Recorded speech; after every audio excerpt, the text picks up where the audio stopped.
प्राण्यांची नाती कशी असतात. नमस्कार मंडळी, कसे आहात आपण श्रोते हो. साईंच्या निवडक कथांपैकी एक कथा आज आपण पाहूयात. एके दिवशी बाबा मशिदीमध्ये बसलेले असताना त्यांच्याबरोबर काही भक्त मंडळीही बसली होती. त्यांच्या भक्तीवर गप्पा चाललेल्या होत्या.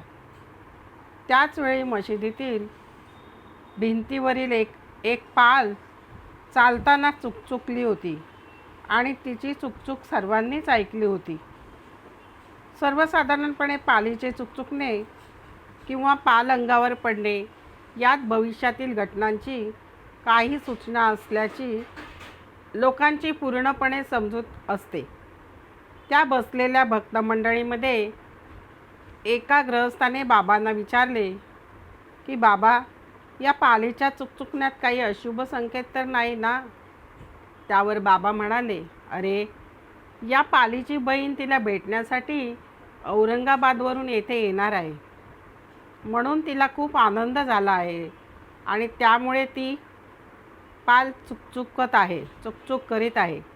हे ऐकून तो माणूस विचार करू लागला, या पालीचा जीव केवढासा, तिला कसली आली आहे बहीण आणि भाऊ, कुटुंबही नाही व व्यवसायही नाही.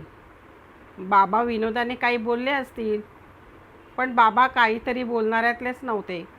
त्यांचा प्रत्येक शब्द म्हणजे ब्रह्मवाक्यच. आणि तेवढ्यात त्याची प्रचितीही आली, कारण त्यावेळी एक गृहस्थ घोड्यावर बसून बाबांच्या दर्शनाला आला होता.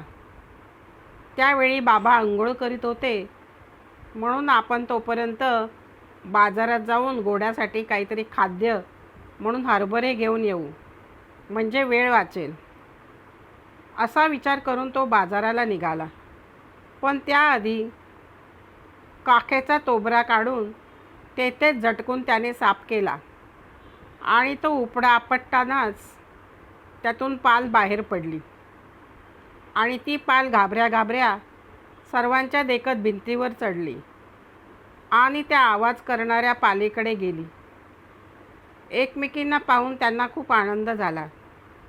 त्या एकमेकींभोवती गिरक्या मारून फिरू लागल्या आणि चुकचुकू लागल्या. त्यावेळी त्यांचे स्वच्छंद वागणे पाहून प्रश्नचिन्ह असणारा तो माणूस आणि इतरांनाही फारच आश्चर्य वाटले. पालीची परस्परांशी असलेली नाती व भावना बाबांनी कशी ओळखली याचेच सर्वांना नवल वाटत होते. तात्पर्य, श्रोते हो, बाबा म्हणजे प्रत्यक्ष परमेश्वरच सर्वच गोष्टी ज्ञात असतात. कुठे काय घडणार आहे, कोणाचा आजार कसा बरा होईल, कुणाला धनप्राप्ती वा ईश्वरप्राप्ती कशी होईल, संसारातील सर्व समस्या, संकटे, अडचणी मध्ये भक्ताला दिशा दाखवितात, मदत करतात, संसाराची नाव किनाऱ्याला नेऊन ठेवण्यास मदत करतात.